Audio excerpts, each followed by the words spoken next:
Saudara-saudaraku yang terkasih, dalam Injil hari ini Yesus menegaskan siapa yang akan bakal masuk dalam kerajaan surga, yakni mereka yang melakukan kehendak Allah. Dan untuk itu Yesus memberikan perumpamaan, memberikan perumpamaan dengan mengatakan ada dua jenis orang yang membangun rumah. Yang pertama membangun rumah di atas batu, dan yang kedua membangun rumah di atas pasir. Dan mereka yang membangun rumah di atas batu, di atas fondasi yang kuat, mendapat pujian dari Yesus. Tentu yang diibaratkan batu dalam perumpamaan itu ada bagi Yesus adalah dirinya sendiri dan ajaran-ajarannya, hidupnya dan teladannya. Lalu apa yang diibaratkan rumah? Yesus mengibaratkan rumah itu adalah hidup kita dengan segala rencana-rencana kita. Dalam membangun rumah itu, Yesus tidak hanya ingin menjadi atap yang melindungi kita dari hujan, dari terik matahari, tidak hanya juga ingin menjadi tembok yang melindungi kita dari segala macam gangguan dari luar. Bisa dibayangkan kalau rumah tanpa tembok hanya ada tiang. Juga Yesus tidak hanya ingin menjadi jendela dan pintu yang memberi kita jalan keluar, tetapi Dia ingin menjadikan dirinya sebagai fondasi, sebagai dasar di mana pintu, di mana tembok, di mana atap itu berada dan dibangun. Yesus mengingatkan dengan bacaan Injil hari ini bahwa tidak cukup kita hanya sekedar melakukan, atau tidak cukup hanya sekedar mendengarkan firman Tuhan, tetapi yang utama dan pertama setelah mendengarkan, kita harus melakukannya.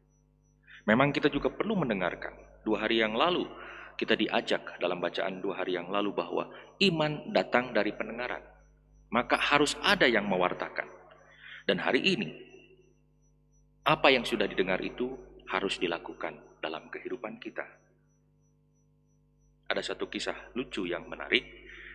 Dalam persiapan sakramen penguatan, seorang pendamping bertanya pada para peserta, dari bangunan gereja, mana yang lebih penting?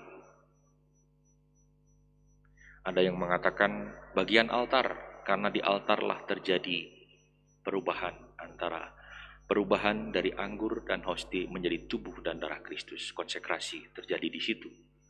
Ada yang mengatakan bagian terpenting dari gereja adalah mimbar, sabda, karena di situ firman Allah diwartakan. Dan banyak jawaban-jawaban lain, baik yang serius maupun yang nyeleneh, yang lucu. Tapi ada seorang, karena itu persiapan sakramen penguatan jadi terdiri dari berbagai macam usia. Ada seorang anak SMP yang mengatakan bagian terpenting dari bagian terpenting dari gereja adalah jalan keluar. Karena ketika kita sudah dikuatkan oleh sabda di sini, dan kita sudah diberi kekuatan yang rohani, tubuh Kristus, kita diutus untuk keluar, untuk melakukan apa yang Allah inginkan. Kita menjadi perpanjangan tangannya.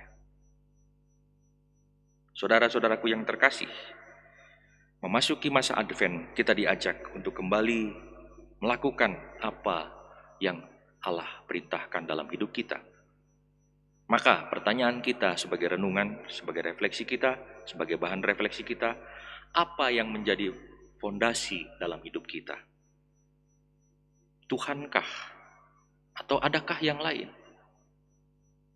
Dan yang kedua, komitmen apa yang akan kita lakukan untuk memperkokoh fondasi iman kita, fondasi hidup kita. Mari kita lanjutkan hidup kita secara khusus dalam menanti kedatangan Sang Almasih, Sang Penyelamat kita, sambil kita terus memperbaharui diri, menjadikan Yesus sebagai fondasi hidup kita, dan juga memperkokoh fondasi itu dalam hidup kita dengan selalu mendengarkan sabdanya dan melakukan perintah-perintahnya. Tuhan memberkati.